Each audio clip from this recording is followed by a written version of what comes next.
My guest today, Nancy Mentesana, is Director of Advisory and Design Operations for Argyle. Nancy lives and works in New York City.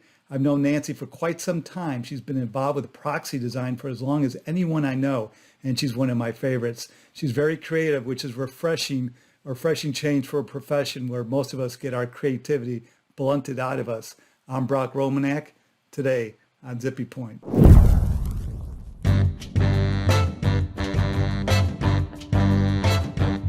So Nancy, human capital management disclosure, talk about a hot topic. It's something that hasn't been disclosed that much in proxies to date. It's not required by the SEC's rules and regulations, but it's something we'll probably be seeing a lot about given the virus and its impact on society. Yeah, most certainly. It's something that we don't have a magic ball, but if we had to predict what we'll see quite a bit more of in 2021, it's certainly going to be human capital management, and for good reason. So human capital management for every organization, it encompasses all matters relating to how a company manages and supports the value of its people assets. For some stakeholders, HCM is based on employee and contractors being investments, and thus focus on efforts to maximize the value of the investment and use it as a competitive advantage. For others, HCM is not just a value maximizing tool, but a way to promote social good and be responsible corporate citizens. This is particularly important and likely to increase given the social unrest that we are experiencing in the United States and globally. So interesting about human capital management is there is no defined set of data that falls into HCM, and its components are largely company and industry specific.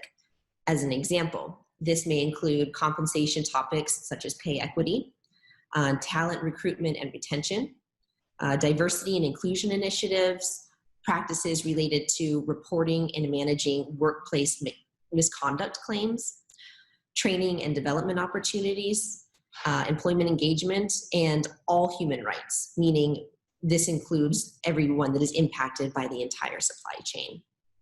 So we have a few examples of companies that are doing really good work in this particular space. So to start off here, we have McDonald's.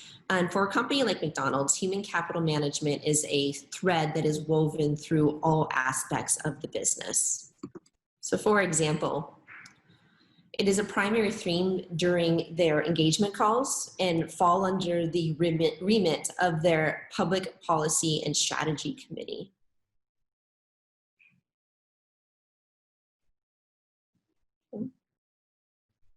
You can see here that human capital management is one of the primary themes discussed, at least during 2 quarters of their quarterly meetings. And some of the key areas this committee pays close attention to include workplace health and safety, respectful workplace environments, and diversity and inclusion. You can also see here on the following page that human capital management is listed as one of the skills they are seeking within each director nominee. It is worth noting that human capital management is the only skill possessed across all directors. Another example that we have for you is Exelon. Now, Exelon has a more in-depth disclosure than most in this particular subject. So they emphasize the importance of human capital management as the consideration for their greatest asset, their people. A few noteworthy highlights is their disclosure of third-party analysis on gender pay equity, which they have a strong track record. Their current hiring outcomes in contrast to their current employee numbers. This includes women, veterans, and people of color.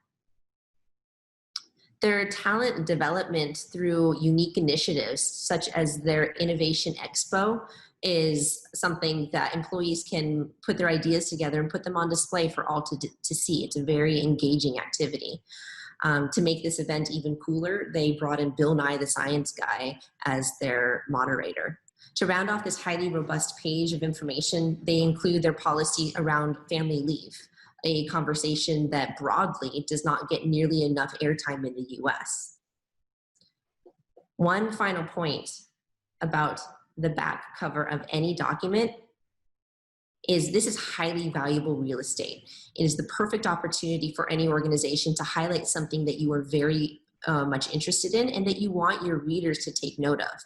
In the case of Exelon, they use this space to share their recognitions in the area of ESG and human capital management. So again, if we had a magic ball, we would expect to see that HCM and related disclosures will again gain further ground in 2021. It's not enough to highlight board diversity and not to talk about the employees. If you do not have the robust training programs or employee councils or admirable people policies like gender's family leave already in place, this topic still remains an opportunity. Take note from ESG. Look into the future, establish priorities, set targets, and then communicate these transparently to your stakeholders. So I got to tell my Bill Nye story.